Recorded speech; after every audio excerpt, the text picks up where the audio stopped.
But even with Yahweh, if you're saying Godhead, and it doesn't simply say God is one, it says Yahweh alone. Now this is the name of the personal being. How many Yahwehs are there? I believe Yahweh is a title.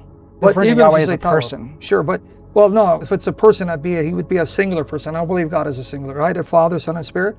Yeah, but I view Yahweh as a title. Okay, so how many would bear that title if it's only Yahweh alone? I guess whoever God would allow that title to be given to, Okay, which so I then would refer that to the make him Father, alone? Son, and Spirit as those Okay, who I hold agree that with title. you. But how do you then understand the alone part? I think that goes back to the definition of unity that you'll know better than me, who says that he who worships and follows the Son worships and follows the Father. You mean who honors the Father, honors the Son, honors the Father? John Yes. 5:23. Yes. Right. So Yeah, I if agree. they are God, right? We're just discussing if they're different beings or separate beings or one being, but they're so perfectly unified.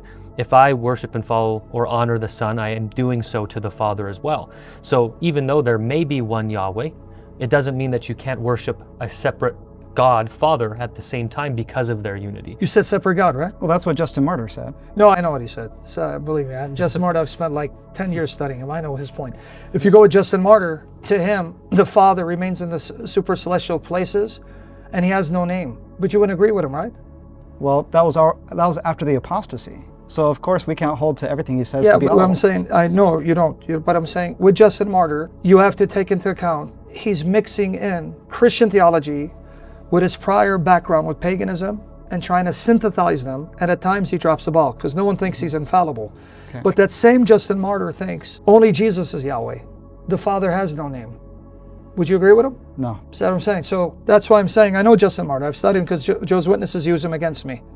I know. Okay. And I tell them, you don't want to use Justin Martyr. I tell them, guys, stick with the Bible.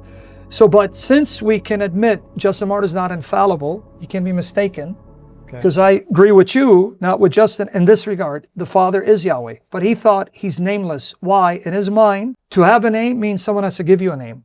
Since the Father is the head, there's no one equal or higher. Who can give him a name? No one. Well, Justin Martyr didn't think about maybe God named himself. And it's not an attack on Justin. We consider him a saint. I can't hold the candlestick next to him, but he's still human.